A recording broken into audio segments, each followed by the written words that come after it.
Hi again. Welcome back to the Scandinavian History Podcast with me, Michael Schenkman. Before we start today's episode, I have a small piece of housekeeping to take care of. It's regarding the show's release schedule. During the summer months, that is July, August, and September, the pace of the episode publication will drop from once every 2 weeks to once every 3 weeks.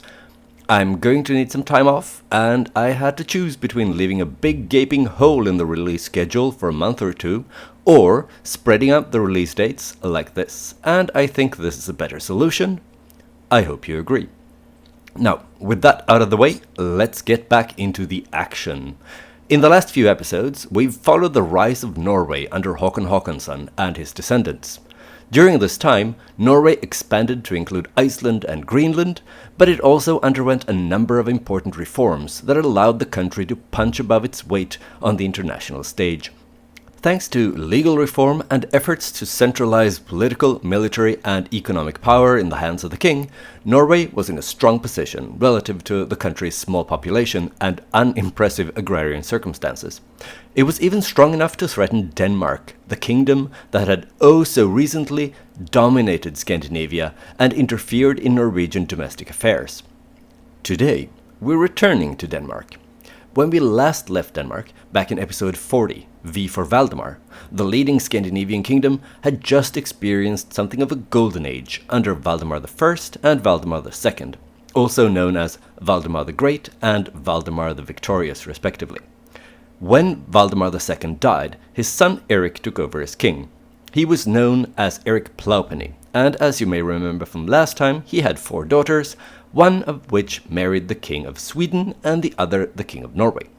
Erik did not, however, live to see his daughter Ingeborg marrying into the Norwegian royal family, since he was murdered in 1250 when he visited his brother Abel, the Duke of Schleswig.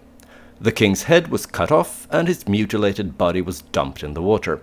On the bright side for Abel, this fratricide made him king of Denmark, but on the other hand, it put a definitive end to the Golden Age and reintroduced the Danes to a period of war, unrest, and general misery. It eventually became so bad that this part of Danish history is sometimes called the Age of Decay.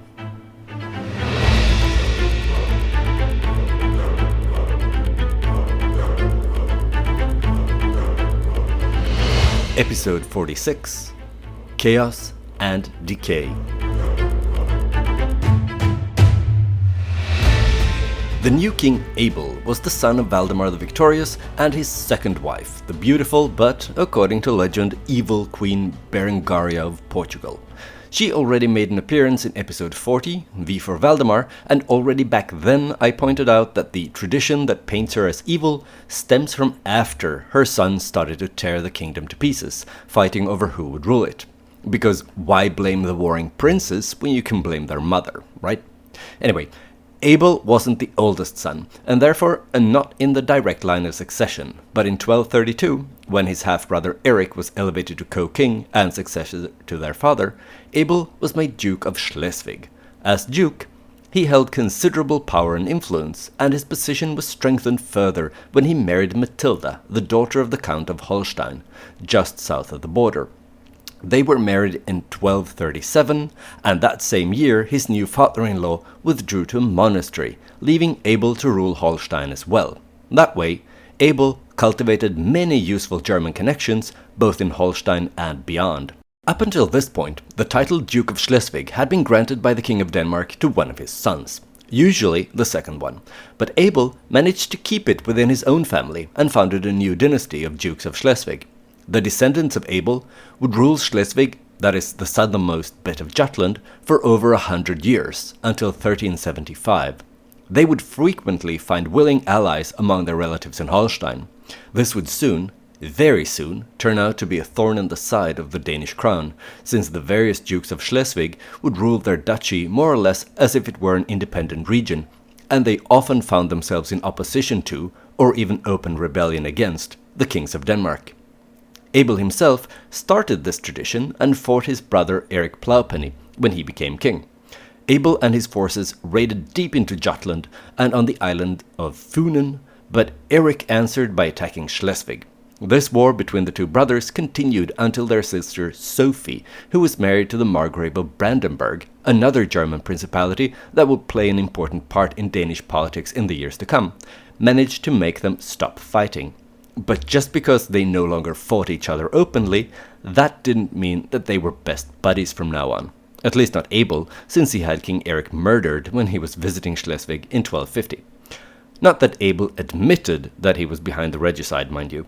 On the contrary, he and 24 noblemen swore an oath declaring that Abel had nothing to do with the murder of King Erik. This oath was good enough to convince the Thing in Viborg to proclaim Abel King of Denmark in November that same year, but the general public was far from convinced. Abel by name, Cain by deed, people would mutter when the issue of Abel's accession was discussed. A year or so into his reign, King Abel was faced with his first serious peasant revolt. The people of Frisia refused to pay their taxes, so the new king raised an army to go collect what he thought they owed him. But things didn't quite pan out the way Abel had planned it. Instead of putting down a revolt and return home in triumph, he was killed on June 29, 1252, and returned home in a coffin. This sudden and unexpected death obviously caused tongues to wag, and a lot of people saw Abel's death less than 2 years after the murder of Erik Plowpenny as God's punishment for killing his brother. Rumors started to spread that the monks in Schleswig Cathedral, where Abel's body lay in state, heard all kinds of unholy sounds at night, and so the king had to be buried in a less prominent spot at Gottorp Castle instead. When he was buried, a wooden stake was driven through his chest to make sure he'd stay in his grave. Nonetheless, stories of how the ghost of King Abel roamed the moors and forests of Schleswig at night persisted for a long time. His widow, Matilda, eventually married Jarl Birger, the de facto ruler of Sweden. You may remember him from episode 42, Swedish Finland, since he led some of the later, and not fictional, Swedish crusading against Finland. Jarl Birger was an important guy in Swedish history, and we'll definitely have a lot more to say about him in a future episode. Since no one expected Abel to die so young, he was only 33 when he fell, his son and heir, Valdemar, wasn't around to pick up his father's fallen mantle. He was in France at the time, but as soon as he heard the news about his father's death, he hurried home to ascend the throne. But Valdemar only got as far as Cologne. There, the archbishop seized him and held him for ransom. He was only released the following year after his mother's relative in Holstein had paid the archbishop what he demanded to let the young prince go free. Valdemar continued home to Denmark as quickly as he could, but when he eventually made it back, he realized that he was too late. His father's throne was no longer vacant. It turned out that his uncle, Christopher, Abel's younger brother, had moved quickly and had himself proclaimed king when young Valdemar was so conveniently held up in Cologne. To seal the deal, Christopher had himself crowned King of Denmark on Christmas Day 1252 in Lund Cathedral. Soon after becoming king, Christopher initiated efforts to have his murdered half-brother Erik Plowpenny canonized as a martyred saint, blaming Abel for Erik's martyrdom. Without being too conspiratorial, I think we can assume that Christopher didn't act out of piety, but rather political considerations.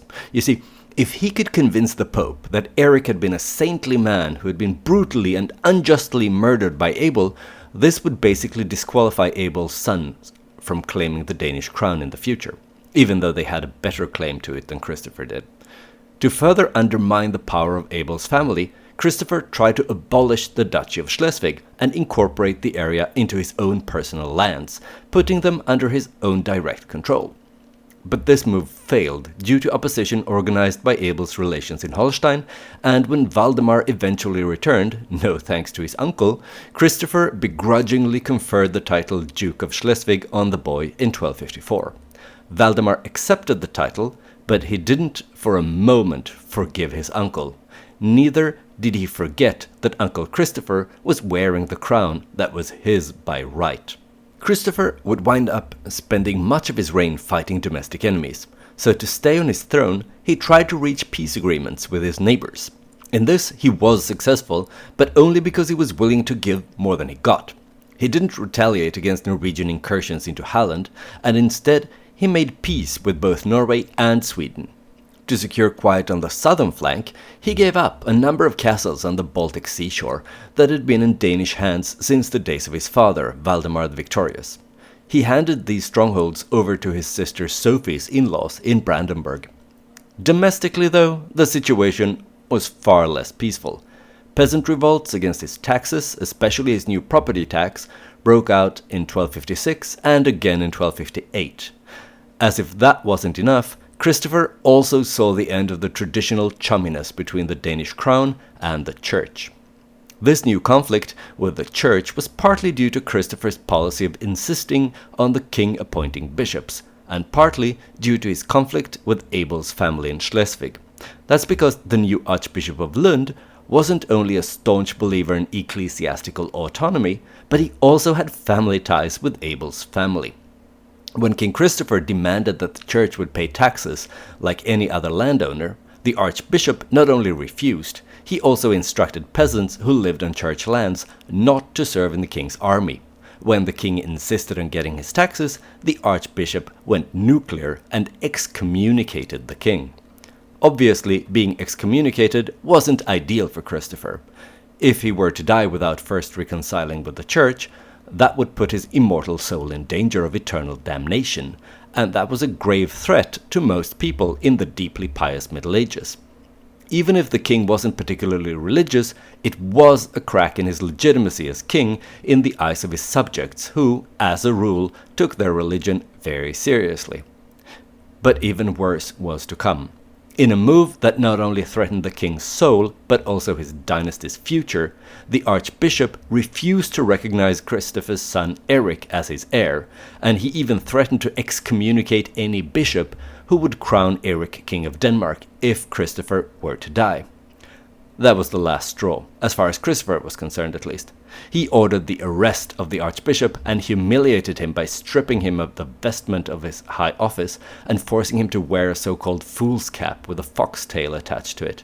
Dressed like that, the archbishop was paraded through the country for everyone to see and laugh at him. And then he was locked up in prison.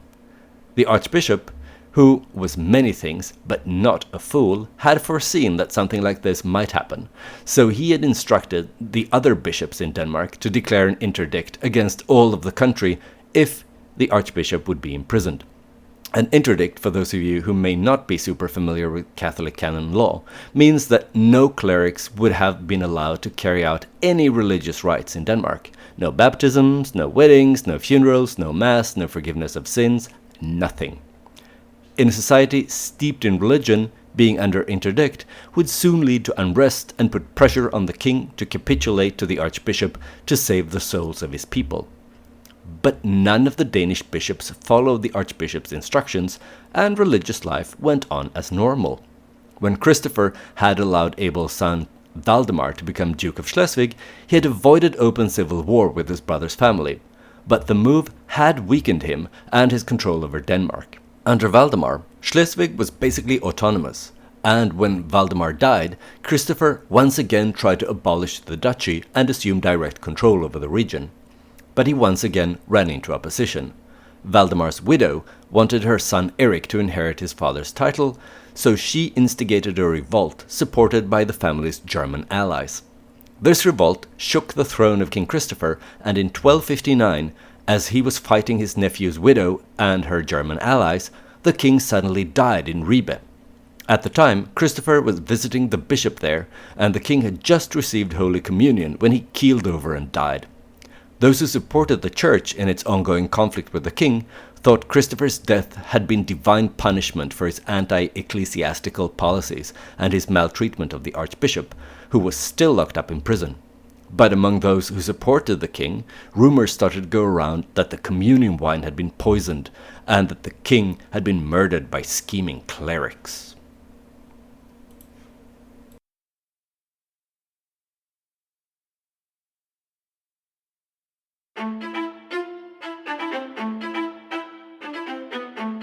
As a consequence of Christopher's conflict with the church, and especially the archbishop, the king's attempt to have his murdered half-brother Erik Plowpenny canonized failed. But, as I mentioned earlier, His real motive for the campaign to elevate Erik to sainthood wasn't so much his ardent belief in the murdered king's saintly qualities, but rather to block the murderer's sons from claiming the throne. And since Christopher's son did in fact succeed his father, I guess it was a kind of win for Christopher anyway. The son who succeeded him was called Erik, just like his murdered uncle. He was only 10 years old at the time, so his mother, Dowager Queen Margaret, was appointed to lead a regency until young Erik would be old enough to rule by himself. By all accounts, she was competent enough, and she had excellent foreign connections, since she was the daughter of the Duke of Pomerania and had family in Mecklenburg as well. That competence and those connections would come in handy pretty quickly. The task of governing Denmark in the name of King Erik wasn't without its challenges.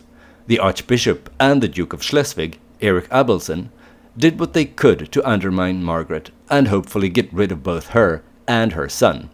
Seeing that the regent and the king were under pressure, the prince of the island of Rügen decided that he could exploit the situation. So he invaded the island of Zealand almost as soon as Erik had acceded the throne.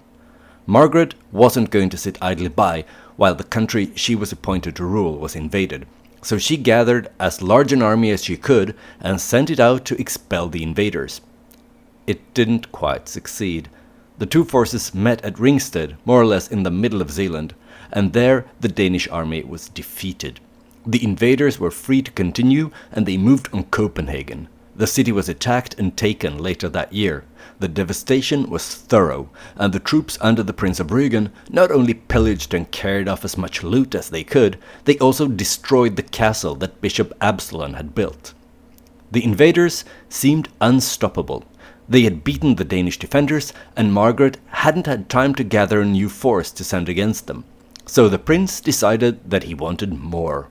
He had his army shipped across the Øresund Strait to Scania, a rich and poorly defended region, where he intended to continue his tour of pillaging and looting.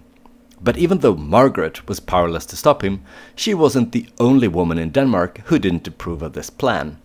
The desperate wife of a Scanian peasant killed the Prince of Rügen when her home was attacked, and when they realized that their leader was dead, killed by a civilian woman no less, the thirst for blood and loot evaporated among the invaders, who packed up and fled back to their island in the South Baltic Sea as quickly as they could.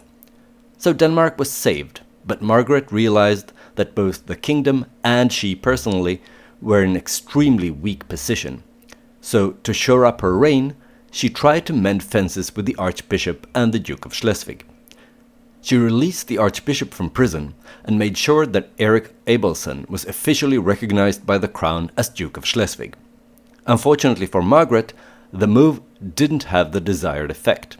Instead of treating this as the beginning of a new era of peace and reconciliation, the Archbishop and the Duke saw it as a sign of weakness and desperation, which, to be fair, it basically was.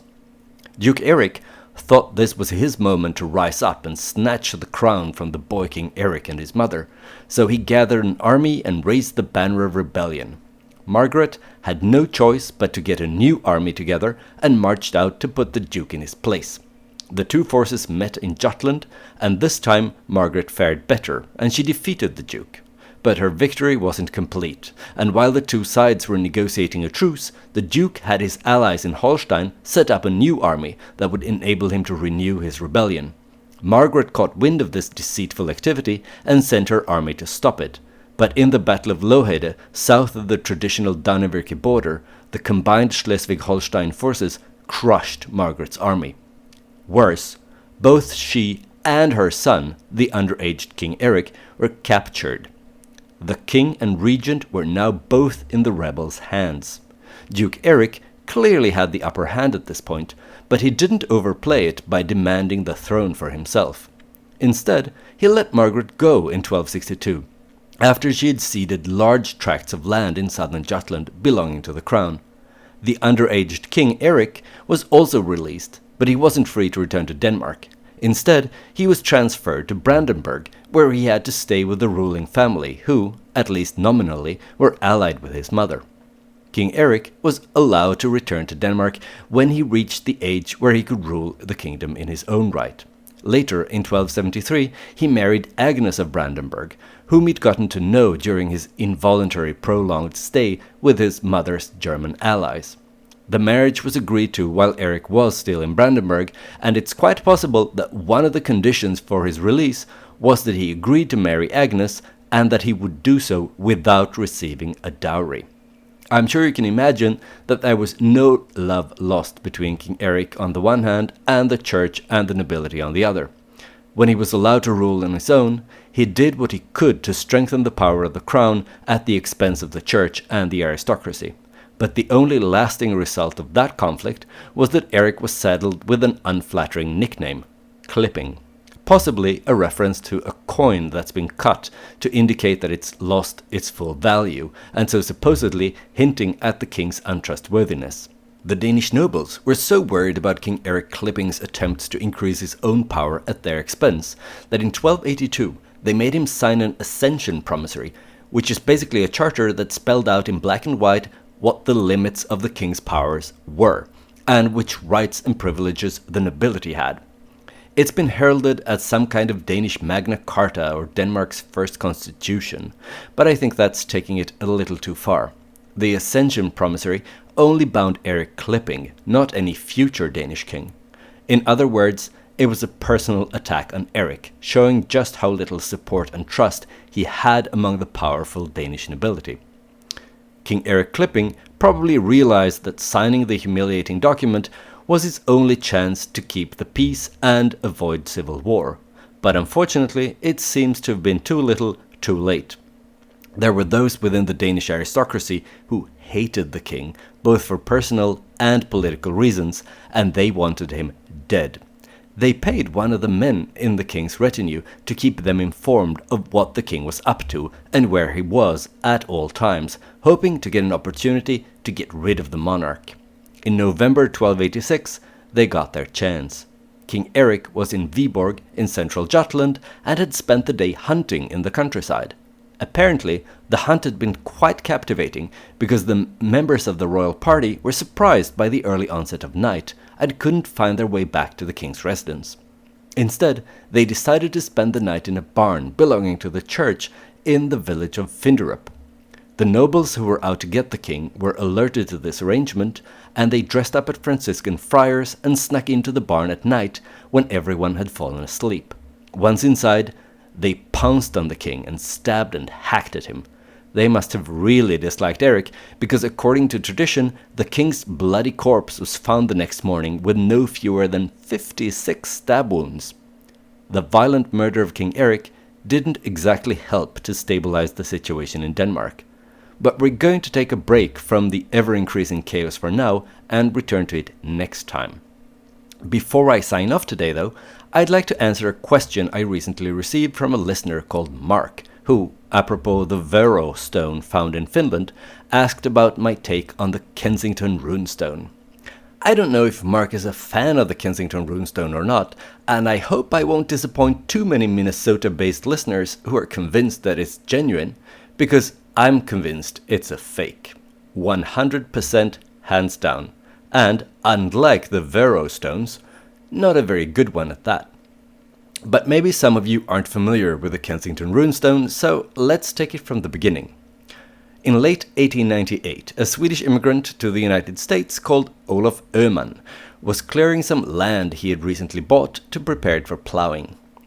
He said he came across a stone, which was about 76 times 41 times 15 centimeters in size and weighed around 92 kilos, that was laying face down on a small hill surrounded by wetlands. Öhman's 10-year-old son, Edward, then supposedly noticed some markings that Öhman claimed he first thought was some kind of Native American calendar. Since the closest town to Öhman's farm was Kensington, Minnesota, that's what the runestone came to be known as. The inscription on the stone is supposed to have been made by Scandinavians exploring the region in 1362. The text, written on the face and on the edge of the stone, can be translated as 8 Geats and 22 Norwegians on an exploration journey from Vinland to the west. We had camp by 2 skerries 1 day's journey north from this stone. We were out to fish one day. After we came home, we found 10 men, red of blood, and dead. Ave Virgo Maria, save us from evil. We have 10 men by the sea to look after our ships, 14 days' travel from this island, year 1362. At the time when the runestone was supposedly discovered by the Swedish-born farmer, Leif Erikson and his travels to Vinland and in North America was widely discussed. As you may remember from episode 12, The Final Frontier, the hypothesis that Scandinavians had crossed the Atlantic Ocean already in the Viking Age wasn't universally accepted at the time, not least since the definitive archaeological proof had not yet been discovered in eastern Canada. But in Scandinavia, it was generally believed that Leif Erikson had indeed made it to America, and the Scandinavians, who had recently rediscovered their Viking heritage during this era of national romanticism, were very proud of Leif Erikson's achievements, and a little miffed that not everybody shared their enthusiasm. Basically, they were eager to find incontrovertible proof to rub in the face of the Spaniards that their national hero Columbus had arrived 500 years too late to claim the title of first European in the New World. But even though a lot of Scandinavians and Americans of Scandinavian descent were quick to embrace the Kensington runestone, not everyone was convinced. Not even all Scandinavians believed the stone was real. Among Norwegians, there was some suspicion that the stone was fake since it mentioned a joint Swedish-Norwegian expedition. In 1898, when Olaf Öhman found the stone, Norway was in an unhappy union with Sweden, and tension was mounting with increasing demands for Norwegian independence. In that context, some Norwegians were both offended and suspicious of the mention of a joint expedition, which they felt was just a little too convenient. And the Norwegians weren't the only ones to be skeptical. In fact, already in 1910, a professor of Scandinavian languages and literature at the University of Minnesota published an article where he declared that the Kensington runestone was a forgery. When he sent copies of the inscription on the stone to linguists and historians in Scandinavia, they unanimously agreed with him. Ever since then, the consensus in the scholarly community has been that the stone is a 19th century forgery, and not a very good one. The evidence that the runestone is a fake is legion, but here's a brief list of some of the most obvious issues. 1. Even though it's notoriously difficult to date stone carvings, the chisel marks in the Kensington runestones are sharp. If they had been made over 600 years ago, the text would be much more difficult to read. Just take a look at a gravestone from just a few hundred years ago for comparison. 2. The runes on the stone are anachronistic. At least 7 of them, the A, D, J, V, A, and Ö, have modern shapes not attested in any carvings from the Middle Ages. 3. The language of the inscription is very close to modern Swedish. I mean, I, as a native Swedish speaker, have no problems understanding all of it, whereas I struggle to get more than the gist of a text actually written in the 14th century. And here we get to 4. One of the aspects of medieval Swedish that makes it difficult to understand for a non-specialist contemporary speaker of Swedish is that 14th century Swedish was a highly inflected language with 4 cases as well as different verb endings in singular and plural. None of this is reflected in the Kensington runestone, giving it a distinctly modern feel. For instance, we were is rendered as vi var instead of the expected vi varum. We came as vi kom instead of vi komum, and we had as vi hade instead of vi haftum. 5.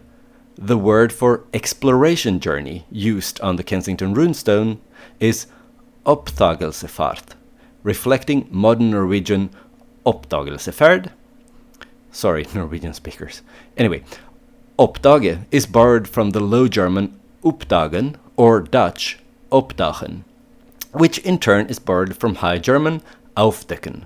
That High German word is in itself a translation from the French découvrir, meaning to discover, and the first time it appears in German is in the 16th century, so it's highly unlikely that some random 14th century Geats and Norwegians would have chosen and translated a French word not to be used by any other Scandinavians for another 200 years. It's also worth noting that the Norwegian 19th century historian Gustav Storm often used the word oppdagelsefärd in his popular articles about the Vikings, widely spread and read at the same time as the Kensington runestone was most likely carved. These are just 5 clear indications that the stone can't be authentic. But despite the academic dismissal of the Kensington runestone as a fake, a Norwegian-American author and hobby historian called Hjalmar Høland was convinced that it was the real deal and worked to convince the world that the Scandinavian explorers had in fact reached deep into Minnesota in the middle of the 14th century. Høland even brought the stone to Europe, hoping that Scandinavian scholars would be convinced of its authenticity if they just could see it up close. It didn't work. Swedish linguists who examined the stone once again declared it to be a fake.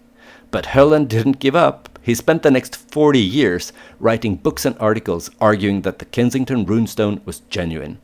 But even though he only had very limited success, the claim that the stone is real pops up every now and then. The last time it happened was in the 1980s and 1990s.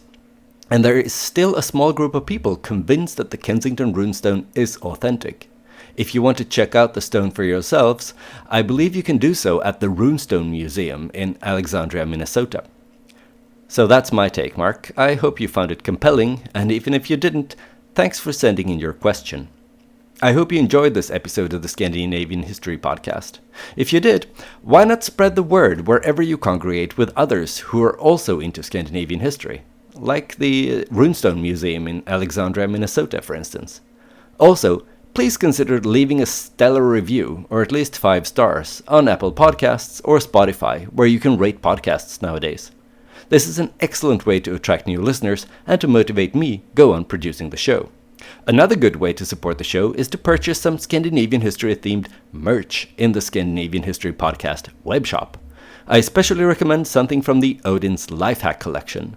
It's a line of merch with quotes from Havamal accredited to the King of the Gods. You can get t-shirts, mugs, tote bags, and many other items with nuggets of Scandinavian wisdom such as wake up early if you want another man's land or life, only fools hope to live forever by avoiding enemies, or speak useful words or be silent.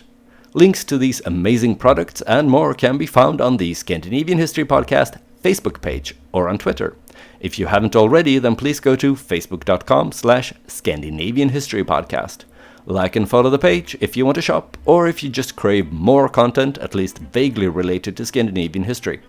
Via the Facebook page, you can also send me questions or angry messages about things I've said or not said on the show. If you prefer Twitter, then you can follow me and send me messages at Schenkman. That's SHAINKMAN.